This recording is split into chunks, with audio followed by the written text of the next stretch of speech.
Wonderful. All right. So today we are here to talk about social skills in individuals with Down syndrome.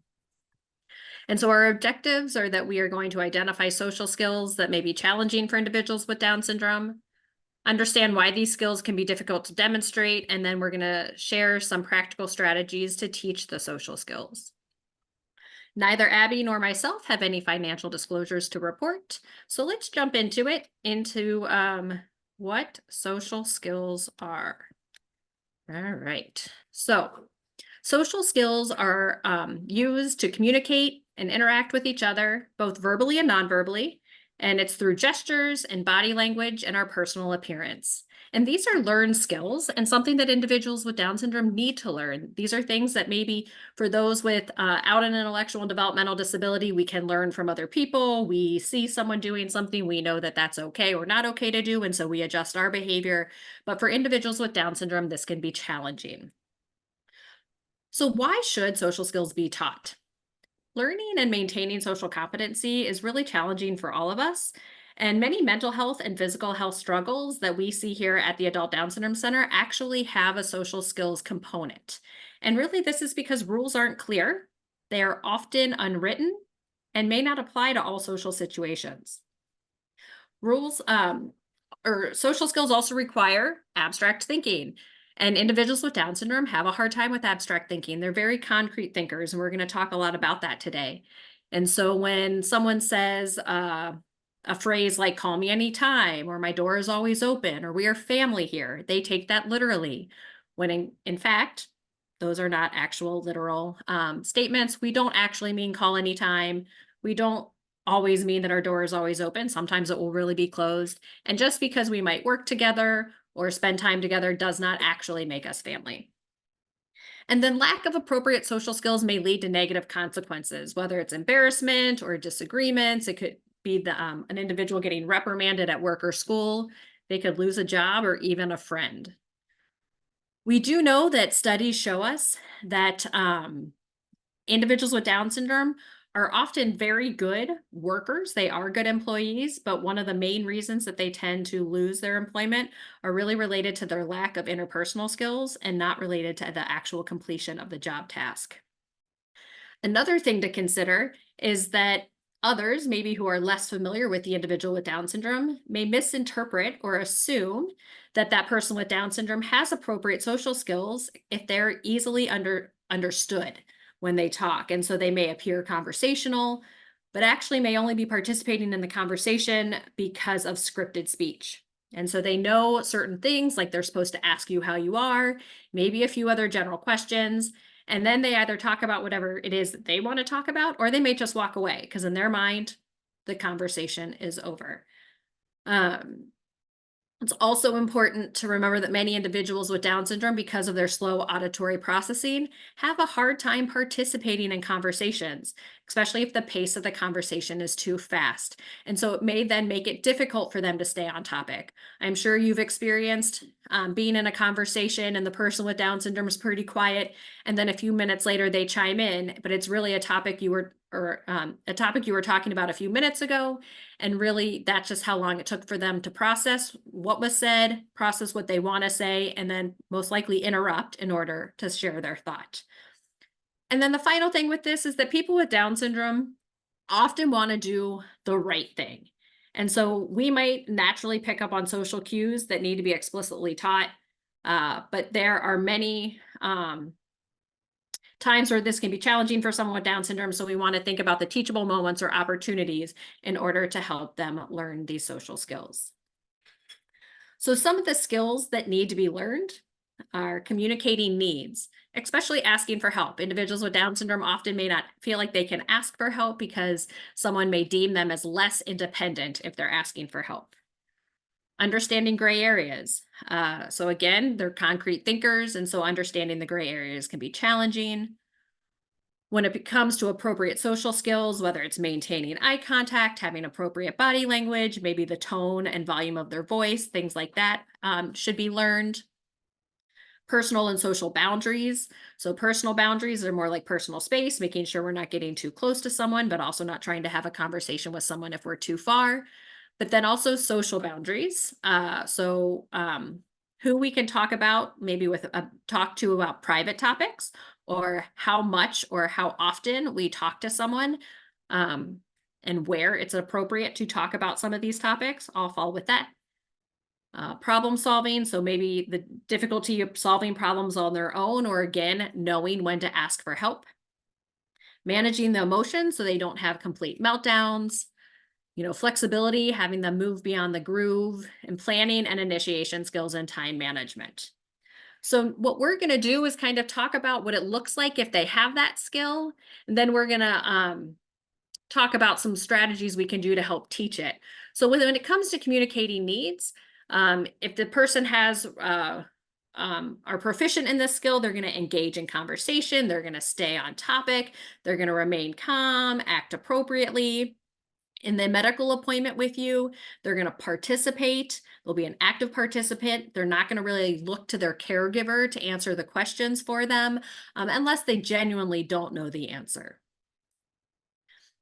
But why can communicating needs be challenging? First is the empathy radar. So this is something that Dr. Chacoin always describes as the ability for the person with Down syndrome to truly feel the emotions of those around them. And so because of that, and when it comes to communicating needs, they might just be telling us what they think we want to hear. How many times have you asked someone how they're doing and they say fine, even though they clearly look angry or sad? They're just going to tell you what they think you want to hear.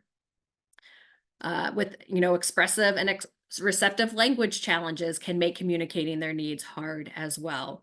So what do you do in order to help support this is you want to allow time to process. You want to speak slowly.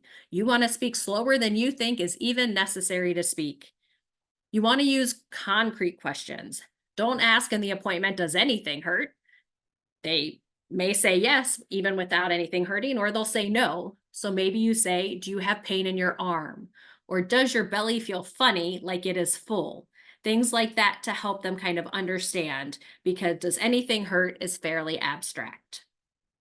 You also want to provide alternative ways to communicate. So whether or not they use some kind of AAC device, whether it's an iPad with an app, whether it's just a communication board, whatever it might be. You can have visuals in the office, whether it's just something simple where they can point to yes or no, or more, or are all done.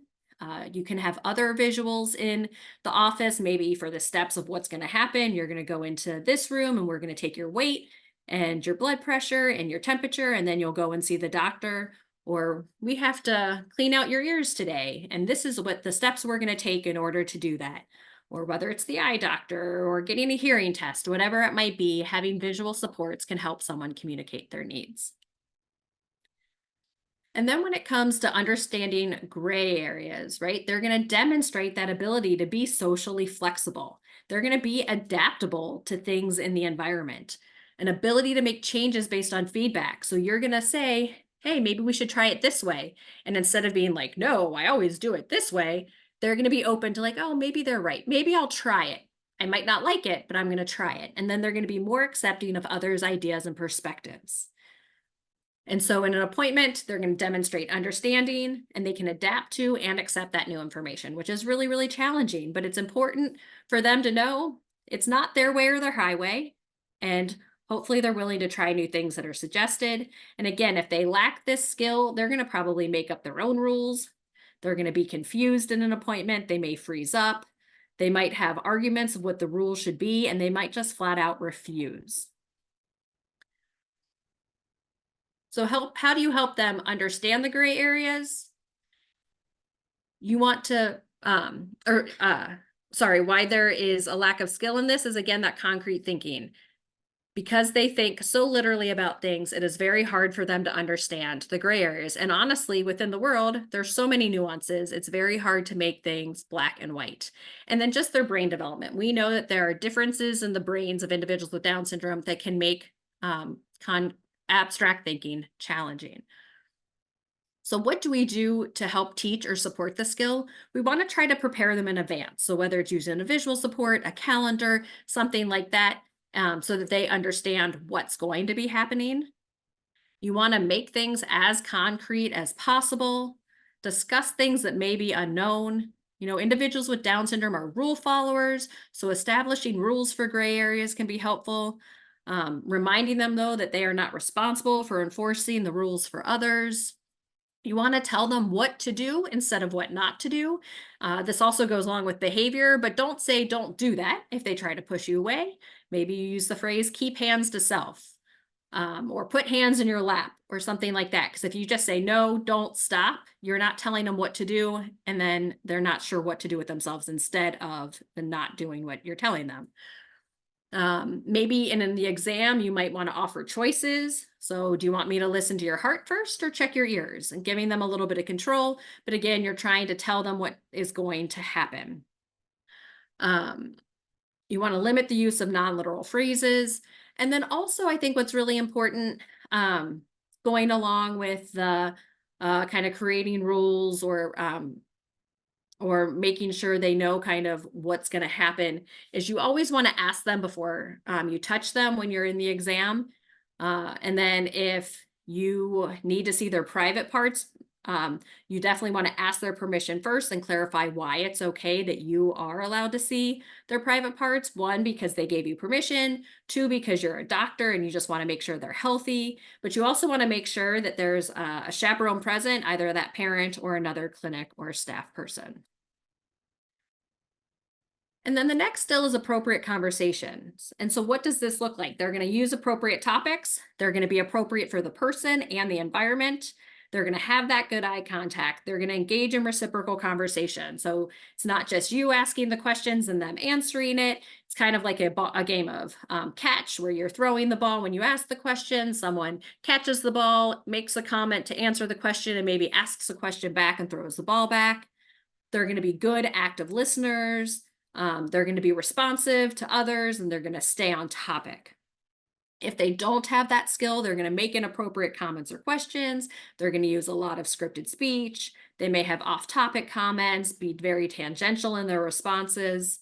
And so in that appointment, you want to, they're going to engage with the provider, and they're going to ask and answer questions and make on-topic comments. And when it comes to responding to the engagement of others, they're really going to recognize if that other person is disinterested or uncomfortable in the conversation, which again is fairly abstract for many individuals with Down syndrome. They have a harder time reading body language. So why can this be challenging? One is egocentrism. Individuals with Down syndrome know a lot about themselves and are able to talk very well about things in their life, but have a harder time asking other people questions about their lives. And so that's why appropriate conversation skills can be hard. Again, because they're such concrete thinkers. The groove and scripted speech. So again, they have those certain phrases they know that are important in order to engage someone in a conversation, but they have trouble keeping that conversation going. They're slower auditory processing, so it's harder for them to keep up with the pace of a conversation and to stay on topic. And just the fact that individuals with Down syndrome are people pleasers, so they may often just tell you what they think you want to hear. So what can you do to teach or support this skill? One, you want to practice these skills, just like with the reciprocal conversation. You can practice with that motor learning with throwing and catching the ball. You want to model the appropriate conversations. So make sure that the conversations you're having, perhaps with a friend or another family member, are the same types of conversations you want them to be having. You can use some cues or cue cards or visuals, kind of reminders if they're starting to like go off topic. Perhaps you have some phrase that has nothing to do with it. It's like spaghetti, and they know, oh, I need to focus back in on this conversation. They can watch videos about people having appropriate conversations and working on, the correct volume of their voice and the tone and body language and things like that. And we have many videos in the Adult Down Syndrome Center Resource Library. We're still working on developing a lot of the social skills videos, because oftentimes there's great videos for younger children, but they may not be age appropriate for the adults we work with, even though developmentally they may be appropriate. And then again, really practicing that slower pace of conversation and making sure to engage them, perhaps ask questions when you're in the middle of a conversation, kind of stop and kind of ask a question to bring them into that conversation. So with that being said, I'm going to pass it over to Abby, and she's going to talk about a few more skills. Thank you, Katie. Um, Next slide. Perfect. All right. So the next skill that we're going to be talking about is the idea of personal and social boundaries. And like Katie was saying before, those personal boundaries refer to things like personal space, keeping adequate, appropriate distance when you're having a conversation, not too close, but also not shouting across the room. And then we also talk about social boundaries, knowing what is appropriate to talk about, when and with whom, that how much that also extends to like social media or texting, phone calls. That all falls under the category of social boundaries. So if they have this skill, that means that they are respecting those boundaries. They're giving appropriate space. They're not texting or calling in the middle of the night. They're not making inappropriate comments. So they've got that skill. In an appointment, that looks like they're not just running up and hugging you without your permission. They're remaining clothed until they're asked to disrobe. They refrain from asking inappropriate questions, and they're not asking for personal information. I'm sure if you've worked with someone with Down syndrome, maybe you've been asked questions about your age, or can I have your address or your cell phone number? And so if they are refraining from doing that, that is a good thing. Next slide, please. So why this can be challenging, like Katie said, that idea of egocentrism, if they're focused on something that's interesting to them, they might just want to share that or ask you about that. Again, the concrete thinking as well can play into that personal and social boundaries. The groove, if they've become really comfortable following a certain routine, asking certain questions, that may go along with scripted speech as well. They might not be able to distinguish that the way we talk with our friends or family members is different than the way we talk with a professional, a medical provider, or a coworker or boss. Um, and that empathy radar, right? They might see that if you're having a bad day or someone's having a hard time, they might think, oh, this person just needs a hug and I'm going to go for it, without recognizing that they would need to ask permission before coming to somebody else's personal space and touching them. So to support and teach this skill, it takes a lot of practice, right? And that includes modeling. So make sure that you yourself are demonstrating appropriate space when you're talking or interacting with the individual. You can also use cue cards or visuals. In my prior job, I even had a little card on my lanyard that said high fives only, because we had a hugging problem where everyone was just running up for hugs all the times. But if you can sort of remind, like, I prefer a high five, that can be one way you can do that. Like Katie said, we have some really great videos on our resource library, and there are great videos online that sort of teach those personal and social boundaries, and using verbal prompts and cues. And this is really important for us as providers to remind the individuals what we're comfortable with, and so that they know that it's also okay for them if somebody goes to give them a hug or touch them in a way they don't want, to remind them that you can say, actually, no, thank you. I don't prefer that. I don't want to be touched that way. And if you're a medical provider who will be physically examining the patient, then just letting them know where you're going to touch them, how it's going to feel, so that they recognize that this is a boundary. It's okay that this boundary is being crossed because it's a medical exam, but so that they know that to expect that people have to ask permission before touching them, and that they should do the same. They should also ask permission. Thank you. The next skill is problem solving skills. And so if individuals with Down syndrome have this skill, that means that they can consider different ways to solve problems. They're adaptable and demonstrate some flexible thinking. They seek support as needed. Like Katie mentioned, this can be really hard, especially in our adult population, who sees sometimes that asking for support means that they're less independent, although we know that's not the case because we all need support and advice at times. So if they're able to do that, that's a really great problem solving skill, and one that we always encourage. In an appointment, that might look like they're acknowledging their health problems, they're hearing the feedback from the doctors, and asking questions about what they maybe can do to address any issues that may come up. And they're open to the suggestions of others. One area that we hear a lot about is things related to diet or exercise or weight. And so if they're open to hearing different strategies to manage those concerns, then that's a really great problem solving skill. Next slide. So this can be challenging because it does require a lot of abstract thinking, and that's also related to brain development. We know that problem solving skills are sort of that they're related to that higher order thinking and abstract thinking. An issue that we often run into when we're meeting individually with patients or in groups is that problem solving often requires some creativity, and so we often pose the question like, what would you do if your boss yelled at you? And that can be really hard for our patients because they say, well, my boss has never yelled at me. My boss would never yell at me. And we're like, well, but what if? And so that can be really challenging to help the individual sort of work through these problem solving skills if they don't have that abstract thinking. The groove we know can also interfere with problem solving skills because if they've become really accustomed to a routine and really like doing one thing a certain way, trying to move them away from that or make adjustments, that can be a challenge if they've already developed a groove around that. So to teach and support the skill, again, lots of practice and modeling. We always encourage family members or providers to verbalize when they themselves are using problem solving skills and are sort of changing course or being adaptable, saying, you know what, I'm going to try something different so that they can hear your thought process because it is a kind of a complicated thought process in some situations. You can also use cue cards or visuals.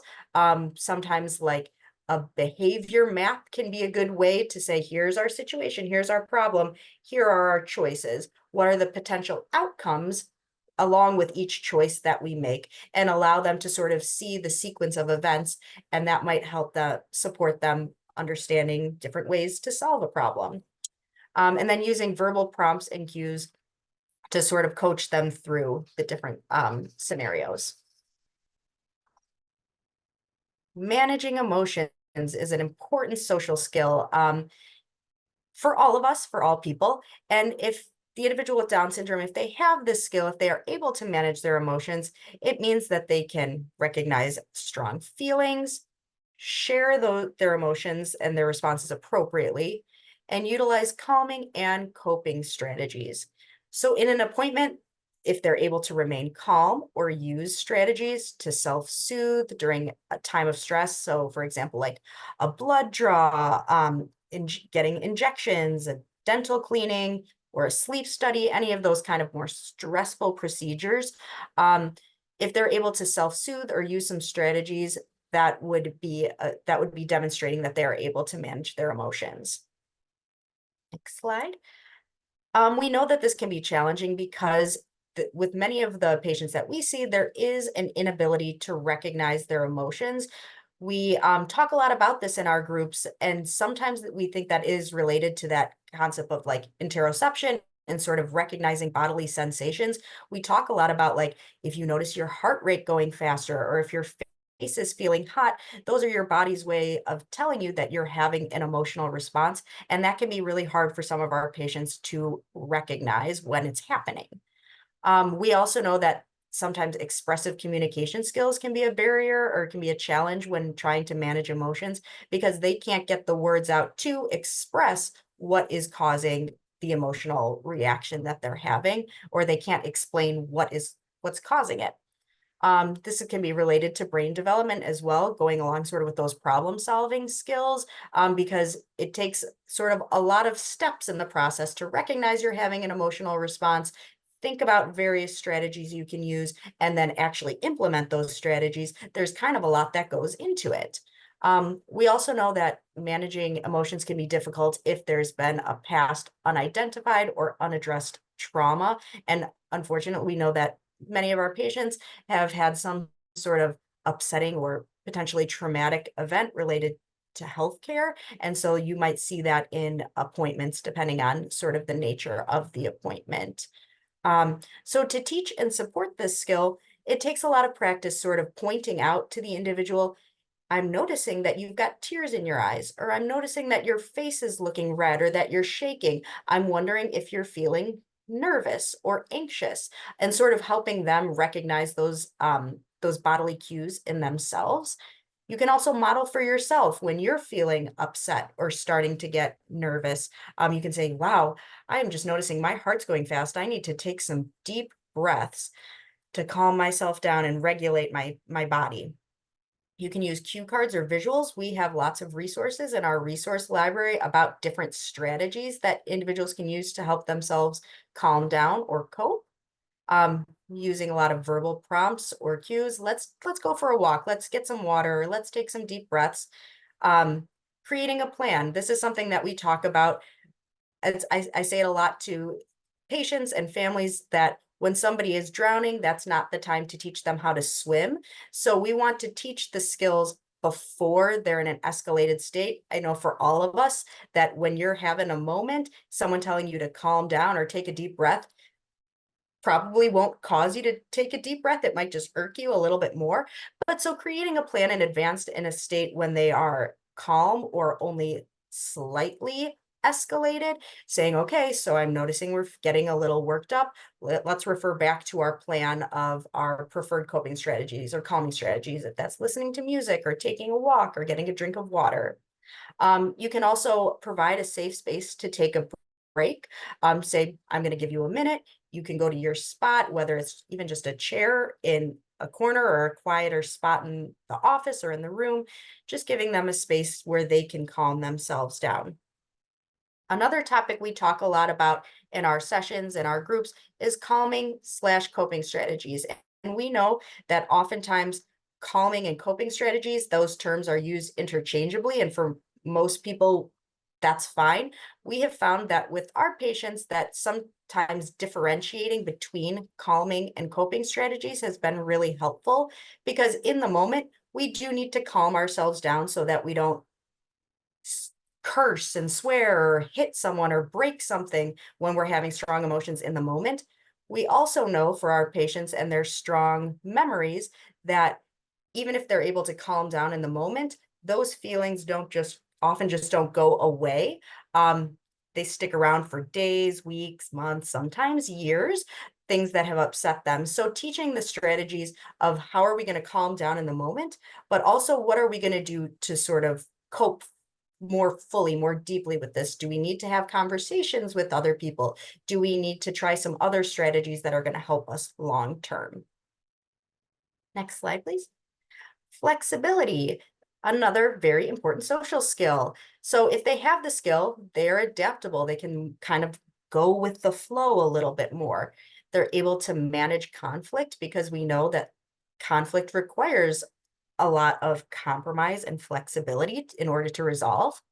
If the individual is able to seek support as needed, and if they're open-minded, if they're willing to hear other people's perspectives, try different things, that's a sign that they have good flexibility social skills. In an appointment, they may suggest compromises or be willing to work with a provider about the sequence of events or ways to get a certain exam completed. And they're good. An issue that we often see here with people who lack flexibility is if for some reason they have to, well, we're going to do your vitals in the exam room instead of the room where we usually do them, or we're going to take your blood pressure first and then your weight. And some people that throws them off because they really like their routines and their flexibility. I even have patients who, whenever they come for their counseling appointments, they still want to get weighed and their blood pressure. And doesn't matter that I don't need to know that information. That's part of their process. And so flexibility is a skill that sometimes is hard for our patients. Next slide.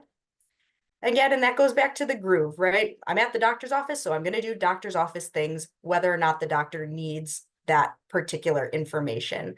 And that's also related to brain development in our patients. So to teach and support the skill, it again requires practice and modeling. We can show them when we're being flexible, like, oh, you know what? Actually, this exam room is busy, so we're going to be flexible and we are going to move this way. Or if the bathroom's in use, we are going to be flexible and wait a couple minutes. You can do this with, creating lists and visuals, which is kind of a funny way to think of teaching flexibility by creating lists, but it often helps people sort of visualize what the options are and if changes need to happen. using verbal prompts and cues, teaching those coping skills, right? None of us really likes when our expected routines or habits are interrupted or altered. So then we just have to manage our disappointment or our frustration. And that's an important part of being flexible. You can also use calendars, right? Going to a medical appointment is often out of the norm for our patients. That might throw off their usual routine. So we often recommend using things like calendars or visual schedules to show that, all right, there's going to be a change in the day. This is not going to be our normal routine, but we can prepare in advance and be flexible. And that goes along with planning ahead and knowing that if being flexible is a challenge for the individual with Down syndrome, allowing extra time to know that we will be using some coping skills. We will need some time to process through any changes that might happen. And that all goes along with learning flexibility. Next slide. Last skill that we're going to discuss is planning and initiation skills. So if an individual has these skills, that means they demonstrate good time management. They're organized and pay attention to details. They can tell or generally understand time and do things without being told or reminded by others. In an appointment, that means that they arrive on time and have questions ready to ask.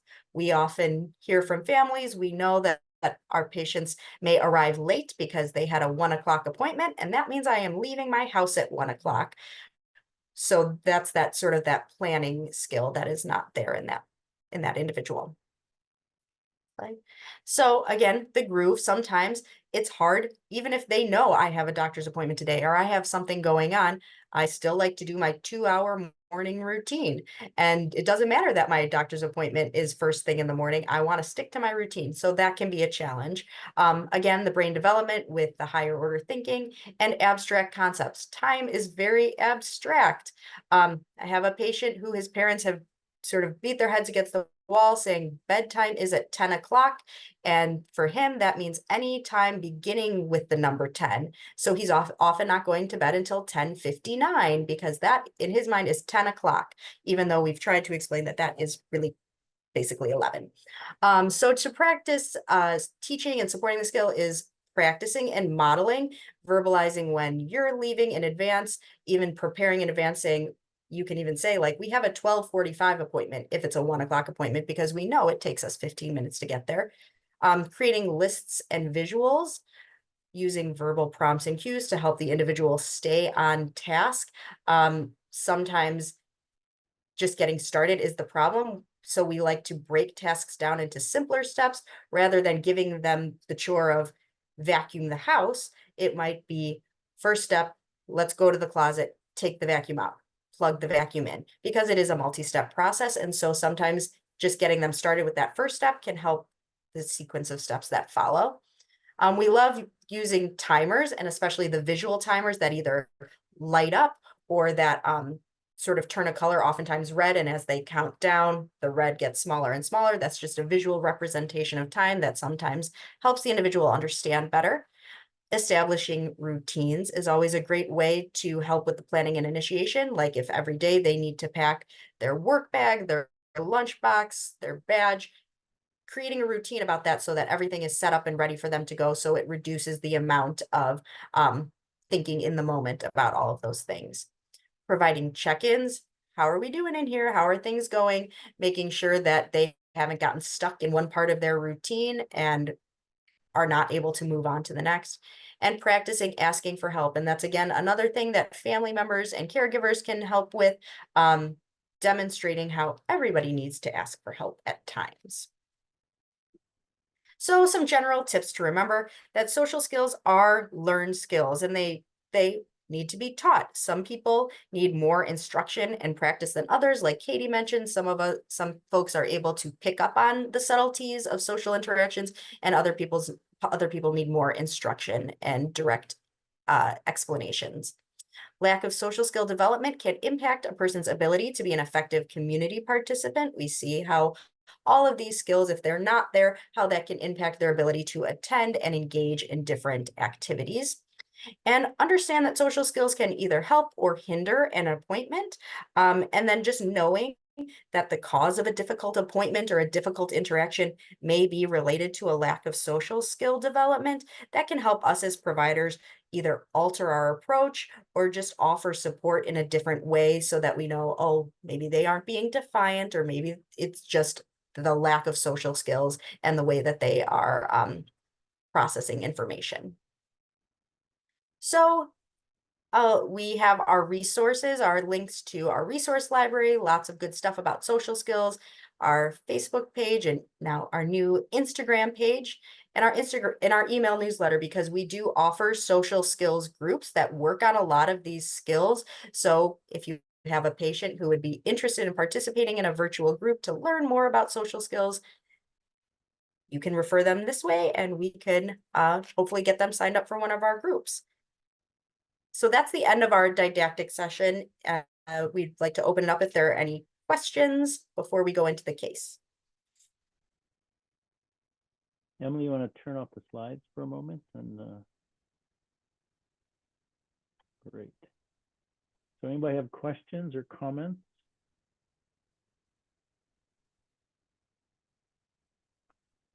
I actually have a comment. I'm taking a short course offered by the American College of Lifestyle Medicine, and they're talking about root causes of health problems, and it's the usual kind of stuff: exercise and diet and sleep, etc. And the one difference would be how we might promote this in our individuals' lifestyle changes. But the other thing that was different, one of the pillars is risky substances, which we don't tend to see in our patients. But then I was thinking, well, the sixth pillar in our folks could be social skills, because we see so much challenge, both mental and physical health issues, because of lack of social skills. So we're gonna have our own American College of Lifestyle Medicine, and then have a different sixth pillar for Down syndrome. So yeah, this was great. I really appreciate timely for what I'm doing while riding the exercise bike in the morning. So thank you.